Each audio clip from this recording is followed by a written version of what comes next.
মোরলেস সবাই ঐক্যমত্য পোষণ করেছে। কিছু কিছু নোট অফ ডিসেন্ট দেয়া হয়েছে কয়েকটা বিষয়ে, আমরাও 4-5টা বিষয়ে নোট অফ ডিসেন্ট দিয়েছি, অন্যরা হয়তো অন্য বিষয়ে নোট অফ ডিসেন্ট দিয়েছে।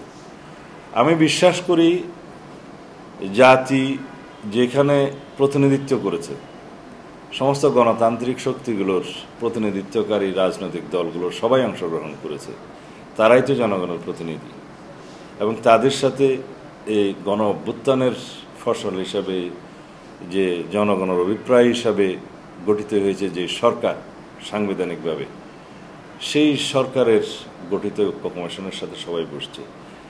আমি এটাকে অভিহিত করেছি, এটাই জনগণের সার্বভৌম এখতিয়ার এবং সার্বভৌম অভিপ্রায়। সে অভিপ্রায়ের অভিব্যক্তিগুলো ঘটেছে সে আলোচনায়। তার মধ্য দিয়ে জাতীয় ঐক্য কমিশনের যে সংস্কার প্রস্তাবগুলো আমরা গ্রহণ করেছি ঐক্যমতের ভিত্তিতে, একটা গ্রেটার কনসেনসাস হয়েছে, ব্রডার কনসেনসাস হয়েছে। হয়তো শতভাগ কোনো কোনো বিষয়ে একমত হওয়া যায়নি, নোট অফ ডিসেন্ট সহকারে হয়েছে। এগুলো বাস্তবায়নের জন্য এই যে জুলাই জাতীয় সনদ তারা প্রণয়ন করে আমাদের কাছে খসড়া পাঠিয়েছে, আমরা সেটার জবাব দিয়েছি যেন আমরা অঙ্গীকারাবদ্ধ, প্রতিশ্রুতিবদ্ধ যে আপনারা যেভাবে প্রস্তাব করেছেন যে পরবর্তী জাতীয় সংসদে এগুলা যাবতীয় সংশোধনী সহ সব কিছু গ্রহণ করা হবে, তার আগে যেগুলো এই সরকারের পক্ষে বাস্তবায়ন করা সম্ভব অধিকাংশই সংবিধানের সংস্কারগুলো বাদে, সেটা এই সরকার পূরণ করে যেতে পারে। এখানেই আমাদের ঐক্যমত্য। তা আমরা মনে করি এই প্রতিশ্রুতি, অঙ্গীকারনামা, এই সনদ, জাতীয় জুলাই সনদ সবাই স্বাক্ষর করলে সেটাই হবে ন্যাশনের কাছে একটা অঙ্গীকার, প্রতিশ্রুতি। এটা সমস্ত মিডিয়ায় যাবে, সমস্ত ইলেকট্রনিক প্রিন্ট মিডিয়ায় যাবে, ওয়েবসাইটে যাবে, সারা পৃথিবী দেখবে। হ্যাঁ, এর বাইরে এর কি আইনগত ভিত্তি থাকবে সেটা নিয়ে প্রশ্ন কয়েকটা পার্টি তুলেছে, কয়েকটা দল তুলেছে।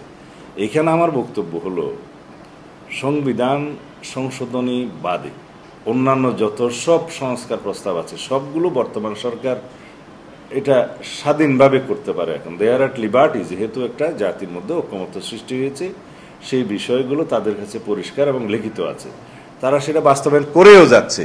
আপনারা লক্ষ্য করবেন যে আইন মন্ত্রণালয়ের মাধ্যমে প্রায় প্রতিদিনই কোনো না কোনো অর্ডিন্যান্স পাস হচ্ছে, জারি হচ্ছে। এগুলো সেই সংস্কার প্রস্তাবেরই অংশ। আর কিছু কিছু সংস্কার প্রস্তাব তো আইন বা অধ্যাদেশ জারির বিষয়ই নয়, সেগুলো হচ্ছে এটা নির্বাহী আদেশের মধ্য দিয়ে বাস্তবায়ন করা সম্ভব, অফিস আদেশের মধ্য দিয়ে বাস্তবায়ন করা সম্ভব। এইভাবে সেই পার্টটা, অ্যাকসেপ্টিং দি কনস্টিটিউশনাল পোর্শন, বাকিগুলো বাস্তবায়ন করা সম্ভব। এখন যে প্রশ্নটা মেইনলি আপনারা করছেন, যে সাংবিধানিক সংস্কারগুলোর বাস্তবায়নের জন্য পরবর্তী জাতীয় সংসদে এটা বাস্তবায়ন হবে, সেটা সবাই হয়তো মানছেন না। আপনারা লক্ষ্য করবেন মাননীয় প্রধান উপদেষ্টা তার ভাষণে এবং ঘোষণাপত্রেও উল্লেখ করেছেন যে যে সমস্ত সংস্কার প্রস্তাবগুলো ঐক্যমতের ভিত্তিতে গৃহীত হয়েছে তা পরবর্তী নির্বাচিত জাতীয় সংসদ বাস্তবায়ন করবে।